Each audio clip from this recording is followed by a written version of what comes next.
تکبیر کی دو قسمیں ہیں، تکبیر مطلق اور تکبیر مقید۔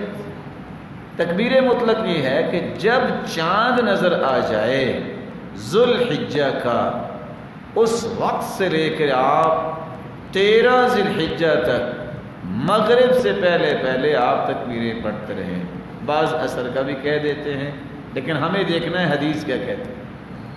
اور تکبیر مقید یہ ہے نمازوں کے بعد خصوصاً تکبیریں کہنا۔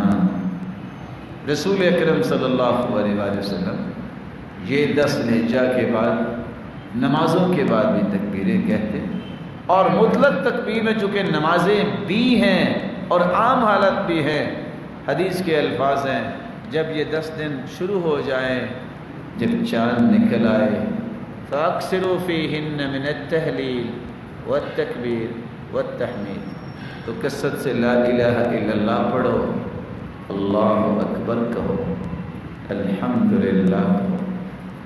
وَكَانَ ابْنُ عُمَرَ وَأَبُو هُرَيْرَةَ يَخْرُجَانِ إِلَى السُّوقِ وَيُكَبِّرَانِ وَيُكَبِّرُ النَّاسُ بِتَكْبِيرِهِمَا۔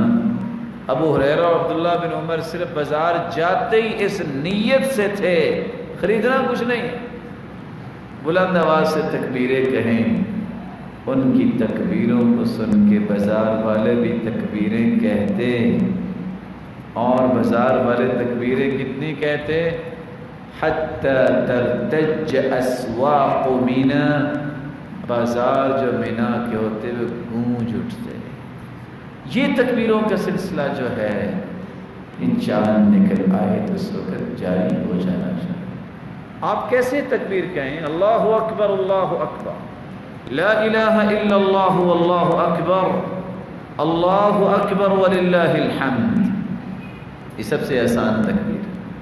دوسرا طریقہ اللہ اکبر اللہ اکبر اللہ اکبر 3 مرتبہ، پہلے 2 مرتبہ لا الہ الا اللہ واللہ اکبر، اللہ اکبر وللہ الحمد۔ تیسرا طریقہ یہ ہے اللہ اکبر اللہ اکبر اللہ اکبر کبیرا، اللہ اکبر واجل، اللہ اکبر علی ما ہدانا۔ جو بھی طریقہ آپ کو آسان لگے اس طریقے کے مطابق ان 10 دنوں میں چاند کو دیکھ کے دعا پڑھی جائے اور پھر تکبیریں شروع کر دیں۔